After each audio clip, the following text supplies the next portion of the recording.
stream with you guys in the afternoon, but we're gonna do some stuff on boxing.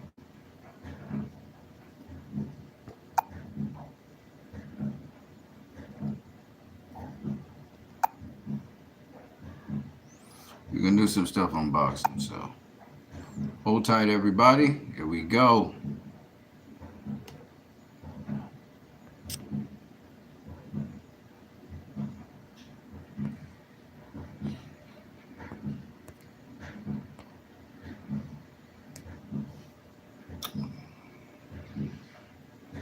Trying to figure out how to move this out the way. Oh, okay. There you go. All right, what you need in the building? How's everybody doing today? So, as you can see from the topic, we're going to talk about Jack Catterall versus Josh Taylor, 2. We're going to talk about Canelo. Is he ducking Benavidez, and is he ducking Terrence Crawford? Also, we're going to talk about some of the upcoming fights that we have on the board, and a lot of the current news and stuff that's going on, including Tank Davis lashing out at the fan because the fan wants him to face Haney. So we're going to talk about all of that. First of all, let me give praise to the Most High God.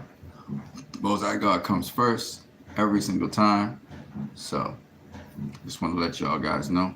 Gotta give praise, honor, and glory to the Most High God, because of him, we're here, we're safe, we're healthy. So I just want to get that first and foremost put into place. Give thanks for every day that you're alive, man. You know, sports and stuff is cool and all that, but really it's about the Most High. And so I just want to say that. All right, let's get into it. First things first, let's talk about Josh Taylor versus Jack Catterall. Catterall want to put hands on Josh Taylor. It's clear. It's very clear that Josh Taylor wants to beat the stuffing out of Jack Catterall wants to beat the stuffing out of Josh Taylor. When Josh Taylor pointed at him and stuck his hand into Jack Catterall's stomach, Jack Catterall choked Josh Taylor. He literally put his hand on him to choke him.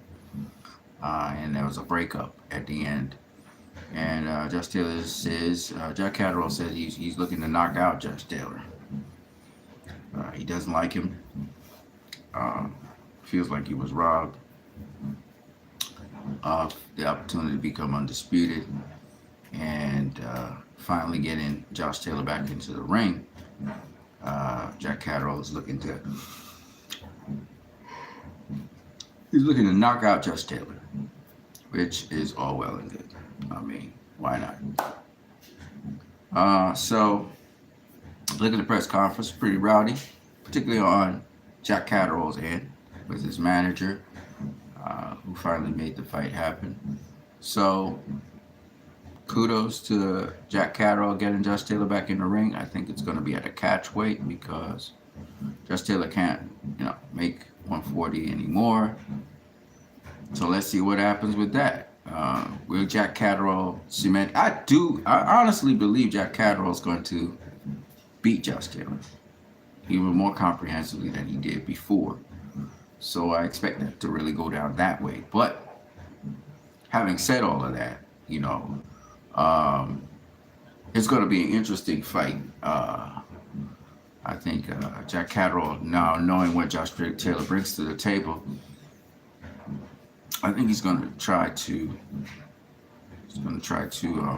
impose his will on. He's going to try to impose his will on Josh Taylor and stop him. Sorry about these yawns. Every time I do a stream, sometimes I yawn. I don't know why that happens, but it is what happens. So that fight, actually, Josh Taylor versus Jack Catterall, that is going to come up. That fight's supposed to happen. Hold on a second.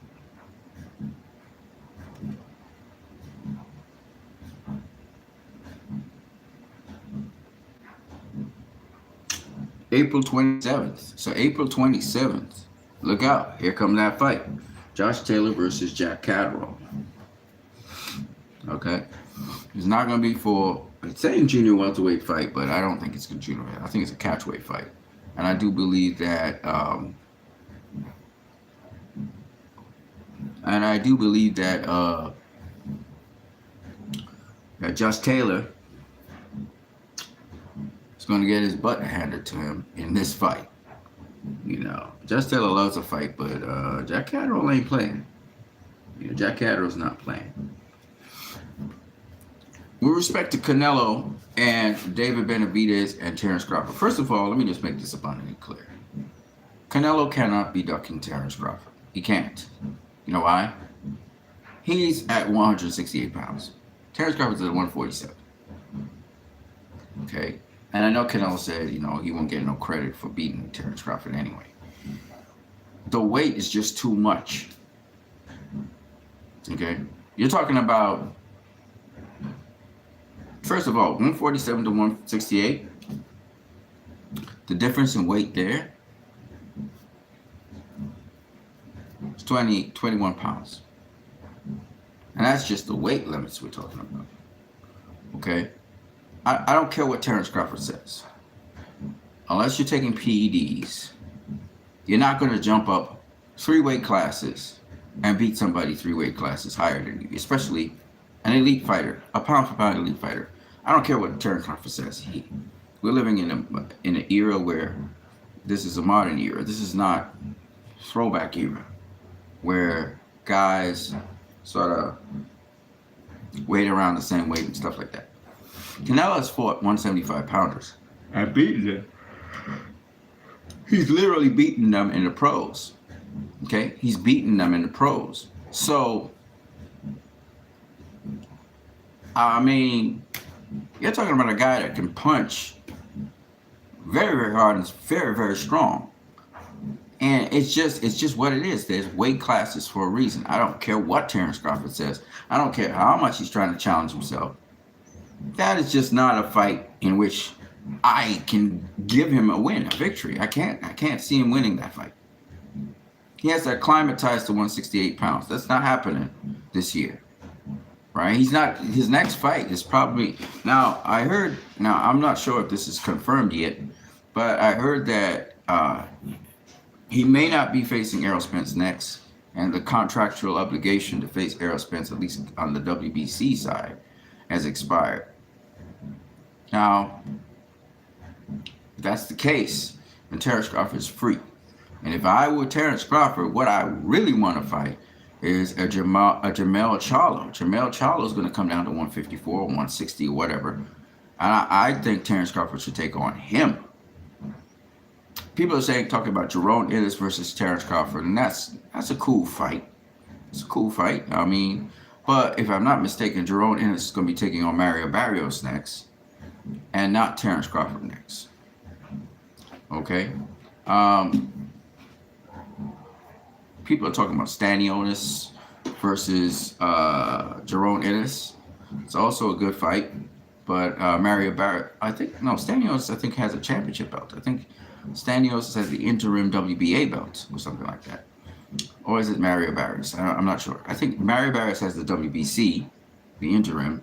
I think Stanionis has the interim WBA, and I believe that Jerome Ennis has the IBF.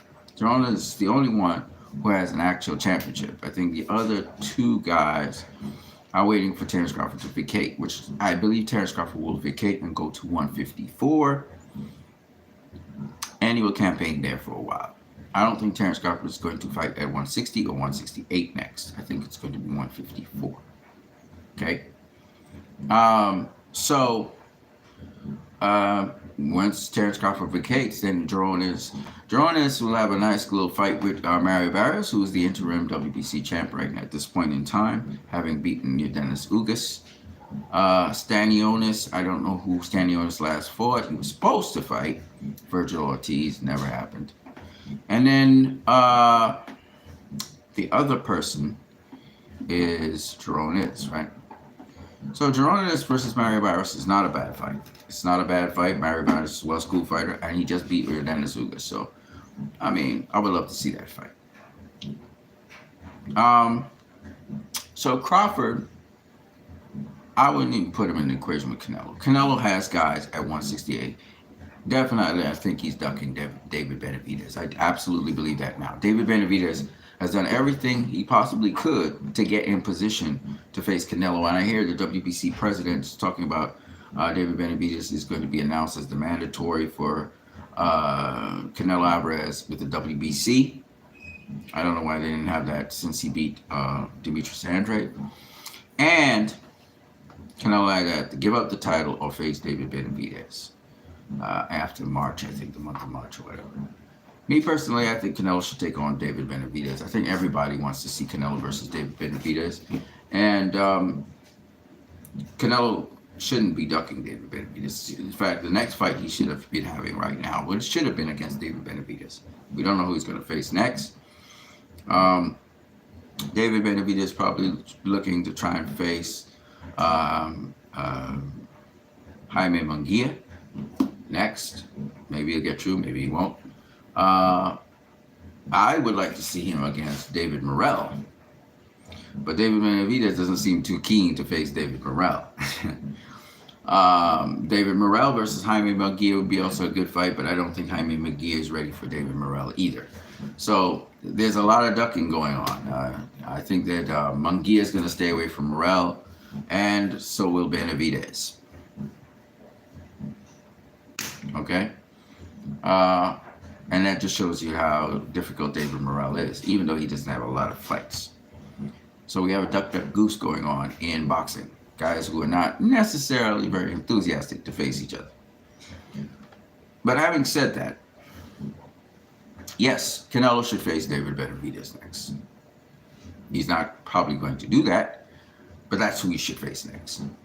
David Benavidez paid his dues. It's about time he got the Canelo fight. And I hold Canelo accountable. If he's going to duck and dodge David Benavidez, if he's facing Jamal Charlo, well, why I don't like these sort of matchups is because I think Jamal Charlo should be facing, right now, he should be facing, say, Caleb Plant. He should be acclimatizing himself to 168 pounds. He sort of fought an intermediate fight at 165 against Jose Benavidez. So he's getting acclimatized to the weight, but he should have a full-fledged fight at 168. And what a better fighter to face than Caleb Plant, who's a very difficult fighter to fight. And he's a full-fledged 168 pounder. So that's what Jamal Charlo should be facing next. Jamal Charlo, sorry, my bad. It's the fight that makes more sense. The Canelo fight, Jamal Charlo will not be ready for the Canelo fight. I don't care what anybody says. He's not going to be ready for Canelo. Okay? If he's not going to be ready for David Benavidez, how is he going to be ready for Canelo? It's not going to be ready for Canelo. So, Jamal Charlo versus Canelo, is Canelo cherry picking a fighter? Yeah, you got a little storyboard, you got a little storyline, but it's not the best fighter for Canelo. The best fight for Canelo is David Benavidez. Period. Shouldn't be anybody else Canelo's facing right now, except for David Benavidez. That's who Canelo should be facing next. It shouldn't be Jaime Munguia, because Jaime Munguia has just come into 168. Canelo needs to face a legitimate 168 pounder, and the only legitimate 168 pounder that he hasn't faced and he hasn't beaten is David Benavidez. There's also David Morrell. You know, David Morrell just popped onto the scene, but nonetheless, those are the legitimate opponents for Canelo Alvarez. Those are the top guys, and those are the guys that Canelo should face next, not Jamal Charlo. Not Terrence Crawford, who's not even a 168 pounder. Just makes no sense. Why are we even talking about Terrence Crawford with Canelo? Canelo has fighters. He has work at 168. Good work. So he should be facing 168 pounders, particularly David Benavidez, who's earned his place to face Canelo.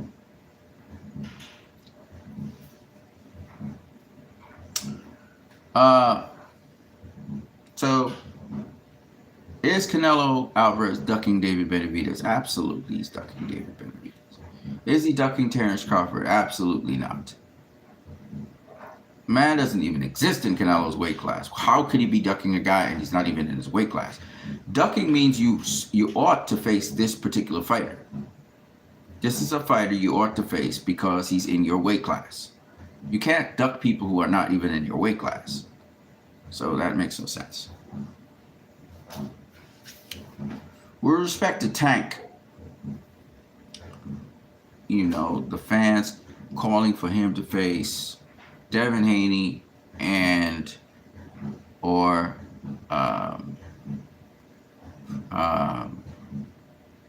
Errol Spence's fighter, which the name eludes me. It's Frank something. Can't remember what it is. Frank something. I'll say this. I don't think he's ducking Frank something because Frank something's not even the best fighter in the division. Devin Haney is one of the best fighters in the world, and he's also the best 140-pounder in the 140-pound division at present, based on his performance against Regis Program. Now, Tank versus Devin Haney is something fans want to see. I've been wanting to see it for the longest while. It's either Tank versus Devin Haney or Tank versus Shakur Stevenson, both of which Tank does not want to face. He doesn't want to face Devin Haney. He doesn't want to face Shakur Stevenson. Those are the guys, not Frank Martin. Frank Martin's the guy. I don't care about Tank versus Frank Martin because Frank Martin's not the best at lightweight. The best at lightweight are the following people: Shakur Stevenson, Vasily Lomachenko, George Kambosos. Those are the best lightweights at 135 pounds. And you have Tank Davis. Shakur Stevenson, who is the WBC champion, between Loma and George Kambosos for the IBF title, or the IBF championship. And the WBO champion, we don't know who that is yet, or who will be vying. The point anyway is this. Tank hasn't faced a top number one fighter in any division. Until he does that, I'm not taking him serious. Okay, he can chirp how much he wants. He can talk about Conaban. He could talk about, Devin Haney. He could talk about Shakur Stevenson. He can talk how much he wants to talk. Boxing's a doing sport. Nobody cares what you say. And I'm not one of those who will be fandangled because you are knocking out people. You knocked out Ryan Garcia, but Ryan Garcia wasn't the best lightweight in the lightweight division. So, if you would do that to Devin Haney, that'd be a totally different story. But you're not going to do that to Devin Haney. You won't. Not at 140. You're not doing shit to Devin Haney. But having said that, Tank lashed out at the fans who were asking him to face Devin Haney. And he lashed out because guess what? He knows he's been running a con. They've been running a con on fans. Ain't no fan want to see Tank versus Frank Martin. Nobody cares about that. People want to see Tank versus the best, the number one fighter in each division. The number one fighter at 140 is Devin Haney. The number one fighter at 135 was Devin Haney. The top guys at 135 are Shakur, Loma, George Kambosos, Tank. Those are the top guys. Tank now has a legitimate WBA title. Shakur has the WBC. The IBF will be fought out by George Kambosos and Vasily Lomachenko. Okay? And that's coming up May 11th in Perth, Australia. Okay? So, you can make excuses or you can chirp, but you don't do nothing. Or you could actually face the top guys. And those are the top guys at present.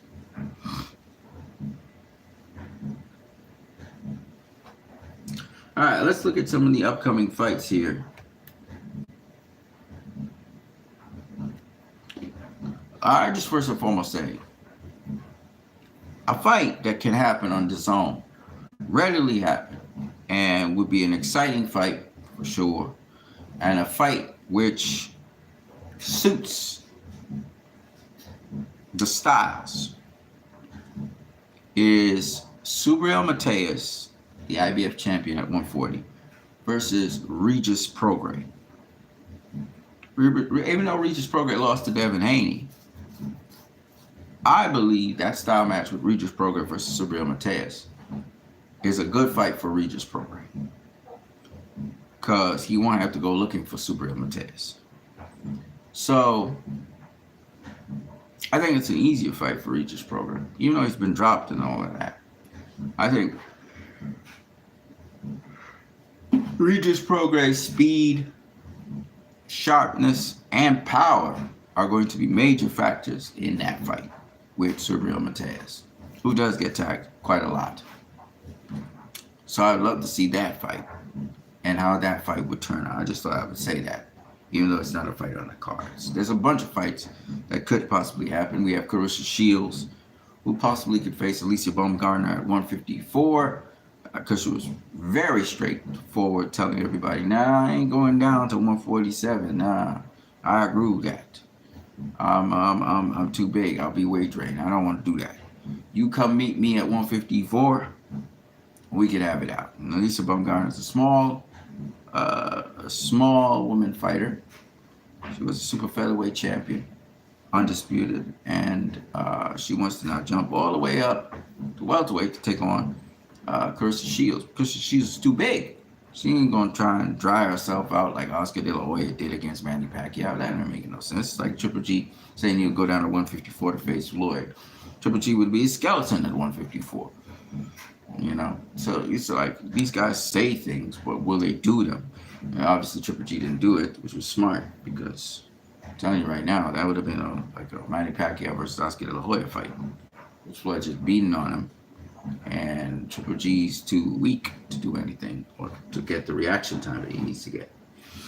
Now, on March the 2nd in San Juan, Puerto Rico, Amanda Serrano is going to be defending her IBF, WBO, and WBA featherweight titles against Nina Minke, or Mink. That's on March 2nd. On March 8th, Anthony Joshua will take on Francis Ngannou in 12 rounds as heavyweights. I personally don't care for this fight, but as you know, this fight filled in for Wilder versus Joshua. Joshua and Wilder were supposed to face each other. Joshua did his part and beat Otto Wilder, whereas Wilder was defeated by Joseph Parker. Joseph Parker will be on the undercard, though. He will be taking on the Chinese heavyweight. So whoever is eliminated from that will probably take on the winner of Anthony Joshua versus Francis Ngannou, who will then take on whoever becomes undisputed champion, which will happen later on this year. March 30th on Amazon Prime, you got Tim Tszyu versus Keith Thurman, and you'll also have Rolly Romero versus Pitbull Cruz. And I've heard people saying that Pitbull Cruz will destroy Rolly Romero, and that very much might happen, because Pitbull Cruz has good defense. He's solid, leads with both hands, very aggressive, closes the distance, fights on the inside. So, you know, it is what it is if Pitbull Cruz wins. But this is a winnable fight for Pitbull Cruz, which is why he jumped on it. Tim Tszyu versus Keith Thurman. A lot of people are underestimating Keith Thurman. He's a veteran fighter. His rhythm and timing may be off for a little bit, but he'll get his rhythm and timing back on. It's like riding a horse. I do not see Tim Tszyu running over Keith Thurman. I think Keith Thurman actually would provide a very interesting and exciting fight. And seeing that fight will happen in Las Vegas. Seeing it will happen in Las Vegas, not in Australia. This could be a very interesting fight. That's what I can say about that. I think that Keith Thurman could very well pull it off and beat Tim Tszyu. Tim Tszyu doesn't have the kind of experience that Keith Thurman has, and as a veteran, Keith Thurman, you have to protect his body though. could probably outbox him because Keith Thurman can move in the ring and move around the ring. So we'll see what happens with that. And right after that fight on March 30th, April 20th in Las Vegas, Nevada again, we're going to have Devin Haney versus Ryan Garcia. And I've seen a lot of people talking about this fight. I think that Ryan Garcia is going to be comprehensively beaten by Devin Haney this round. It's not going to be close and competitive. I think Devin Haney is going to beat the stuffing out of Ryan Garcia. He's going to drop him at some point in the fight. And I think after Devin Haney drops Ryan Garcia, that's when the fight will change once again. On April 27th, on ESPN, Josh Taylor takes on Jack Catterall. I think that Catterall is going to beat the shit out of Josh Taylor, and that will be that. On May 6th in Tokyo, Japan, on ESPN, Naoya Inoue is going to take on Luis Neri. 12 rounds for Inouye's Junior Featherweight Undisputed Championship. Or Super Bantamweight. I think Luis Neri is going to get beat up really bad, but who knows? It's boxing we're talking about. On May 11th in Perth, Australia, Vasily Lomachenko is going to take on George Kambosos for the vacant IBF lightweight title. Watch out for Kambosos. Kambosos even made it reflected. Kambosos also repeated some of the things I was saying about Kambosos, actually, which was that I think that Kambosos has the opportunity to truly put himself in the Boxing Hall of Fame if he can beat Vasily Lomachenko. So I think he's very motivated. And he knows there's a blueprint to beat Lomachenko. So let's see if he can pull it off. I don't know if he can.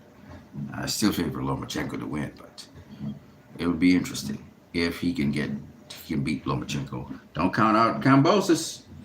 On May 17th in Riyadh, Saudi Arabia, Alexander Usyk is going to be taking on Tyson Fury. People talking about how long it would take for the cut to heal and Fury's cut and all of that. Nah, it's not a big deal. I think the major thing that Tyson Fury needs to worry about is the fact that he shouldn't try to be in situations where the fight could be postponed yet again. Because we know, if you got to go through the fight, just go through the fight. I mean, because that's going to be a tough fight for Tyson Fury, period. I'm not saying Usyk won't have his difficulties, but I'm sure he has a game plan prepared for Tyson Fury. And then on June the 1st, highly anticipated fight by me, Dmitry Bivol versus Artur Beterbiev. I look forward to that fight. That's going to be a good fight. I'm not going to lie to you.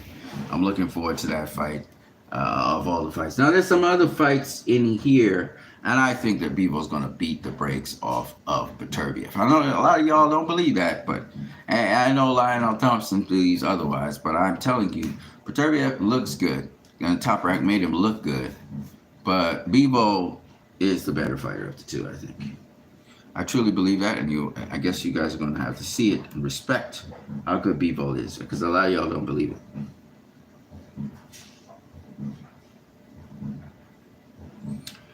Jessica McGaskill is going to be facing Ivana Habazin, who also faced Clarissa Shields. And they're going to be fighting for the WBC and WBA titles, the unified titles.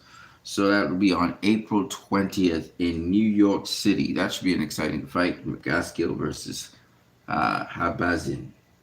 Then you have here some fights here that bypass us, like Richardson Hitchens. He'll be taking on April 6th on DAZN.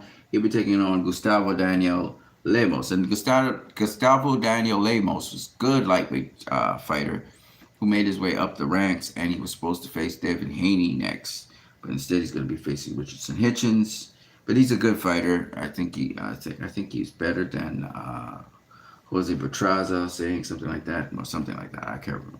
He was stopping people left, right, and center, too.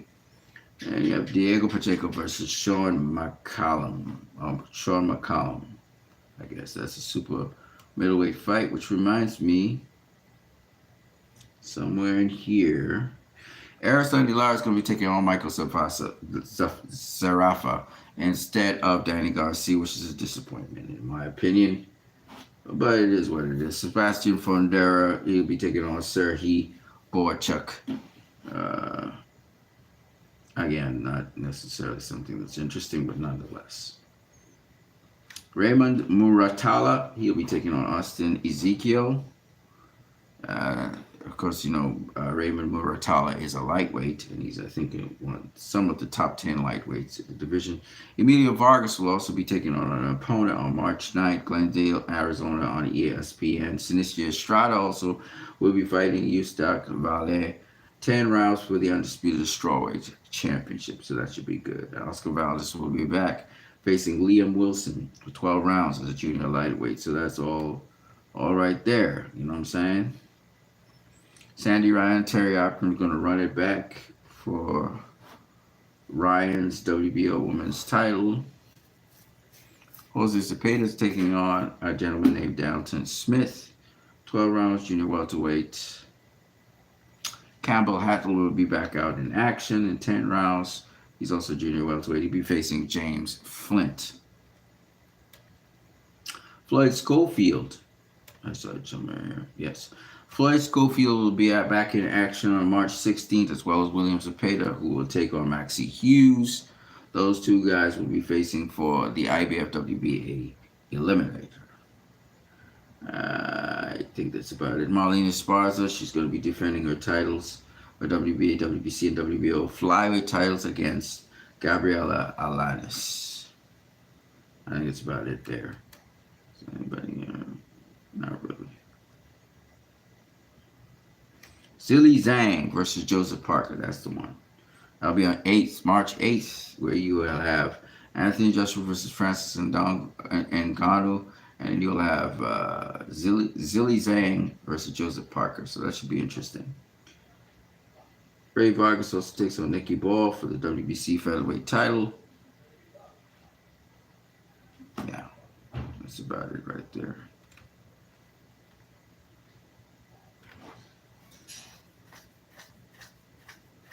Jake Paul will also be on the undercard of Amanda Serrano versus Nina Minke. I'm not sure where Nina's from. I think that would make a difference. So, those are the upcoming fights. Looking forward to them. There's a lot more I want to say, but I won't say it right now. I'm going to go. I'm what you need. You guys have a good night.